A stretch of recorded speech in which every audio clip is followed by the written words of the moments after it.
آپ نے ہمارے آبا و اجداد نے جن کے پیچھے امیدیں لگائی تھی وہ ستارے بہت جلدی بجھ گئے، اور اس کے بعد ان ڈراکولا سیاستدانوں کے، فوجیوں کے، عدلیہ کے ہاتھ میں پاکستان آ گیا۔ 1955 کا آپ کے جسٹس منیر کا فیصلہ ہو یا 200 کیس کا 1958 کا ہو یا سید ظفر علی شاہ کیس 2000 کا فیصلہ ہو، اس کے ہوتے ہوئے ہم شرمندہ ہیں ہم ایسے عدلیہ کی بات کرتے ہیں۔ اور اس پارلیمنٹ کی جب بات آتی ہے، 4 مارشل لاؤں نے اس پاکستان کا 1958 سے لے کر 99 تک جو چوتھا مارشل لا ہے، اس نے پاکستان کی سیاست کو اپنے پاؤں تلے روندا ہے۔ اب کسی سیاستدان کو آپ سیاستدان نہیں کہہ سکتے، ایک ملازم کہہ سکتے، ایک نوکر کہہ سکتے، ایک دربان کہہ سکتے ہیں۔ سردار لطیف کھوسہ صاحب سے معذرت کے ساتھ، وہ عظیم انسان ہے، کھڑے اپنی جدوجہد پہ، مگر جس طرح کی سیاست پیدا کر دی گئی ہے، یہ سیاستدان نہیں ہے، یہ پارلیمنٹ نہیں ہے، یہ کریٹڈ لوگ ہیں۔ ابھی اس کا پہرے دار صرف اور صرف وکیل ہے۔ اس پہرے داری کا آپ نے عدلیہ کو بھی پہرا دینا ہے، آپ نے پارلیمنٹ کو بھی پہرا دینا ہے، آپ نے آئین کو بھی پہرا دینا ہے۔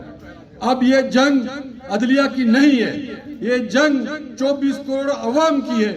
اس کی آزادی ختم کر دی گئی ہے، اس کے بنیادی حقوق ختم کر دیے گئے۔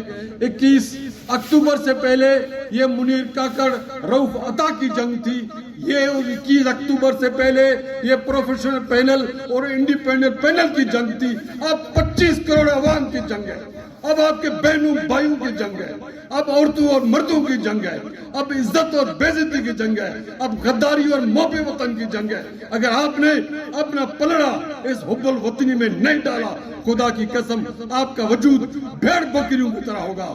آج جس طرح کے آئینی ترامیم کیے گئے، اس کے اندر تو یہی مجھے محسوس ہوتا ہے، میں اپنے الفاظ مثال دیتا ہوں، کہ جانوروں کا ریوڑ بنا دیا گیا ہے۔ یہ ججز ریوڑ ہوں گے، چارہ حکومت ہے گی، ڈنڈا کوئی اور چلائے گا، اور وہ ڈنڈا بینچز بنائے گا۔ جو ڈنڈے سے بینچز بنے گے، اس کے بعد آپ کے میرے حقوق کے لیے کون سا ججمنٹ دے گا؟ جو اپنی مرضی سے بینچ بنائیں گے، مرضی سے 12 لوگ بیٹھیں گے، 14 لوگ بیٹھیں گے، پارلیمانی کمیشن ہے، اور وہ لوگ کہیں گے آئینی بینچ میں کون بیٹھے جناب، وہ چاہے باٹم سے لے لے، چاہے کسی اڈا کو بٹھا دے، چاہے جس کو مرضی ہے بٹھا دے۔ اپنے ہینڈ پک ججوں کے ذریعے سے آئینی بینچ بنے گا، پھر آپ کو انصاف ملے گا۔ میں کہتا ہوں تالا لگا دینا چاہیے سپریم کورٹ کو، اس آئینی بینچ کے سامنے پیش ہونے سے پہلے اس کو تالا لگا دے۔ آپ ان وکیلوں کے نام کے سامنے کانٹا لگا دے جنہوں نے اس پارلیمانی اجلاس کے اندر ووٹ کیے ہیں 26ویں ترمیم کو، ان کو اپنے بار روم کے اندر پابندی لگا دے۔ انہوں نے وہ غداری کی ہے جس کے بعد کوئی نسل سر نہیں اٹھا سکتا۔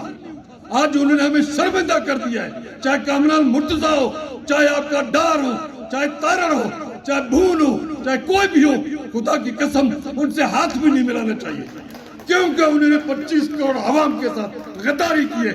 کم سے کم 4 وکیل نکل کر آتے باہر، وہ کہتے ہیں ہم اس پر سائن نہیں کریں گے، کون سی موت آ جاتی ان کو۔ آج وقت ہے کہ آپ نے فیصلہ کرنا ہے۔ یہ میں کوئی جذباتی بات نہیں کر رہا، ہم نے دنیا دیکھی اور تاریخ دیکھی ہے۔ ابھی بنگلہ دیش کی تاریخ ہے، جنہوں نے صرف ایکٹ کی خاطر، اس ایکٹ میں کوٹا سسٹم کی بات کی گئی تھی، انہوں نے کہا ہم اس کو نہیں مانتے۔ وہ کوٹا سسٹم کا مسئلہ اتنا بڑا کہ 15 سال کی جابر حکومت ختم ہو گیا، 15 سال کی، جنہوں نے سیاستدانوں کو پھانسیاں لگائی، جنہوں نے جیلوں میں ڈالا، جنہوں نے عمر قیدیں کاٹی، اس کے باوجود وہ اسٹوڈنٹ کامیاب ہوئے۔ کیوں کالے کوٹ پہن کے بیٹھے ہو؟ اٹھو، ان ظالموں کے خلاف آخری آواز اٹھاؤ، آخری جنگ لڑو۔ اس کے بعد آپ کی زندگی نہیں، موت ہے۔ وما علینا الا البلاغ۔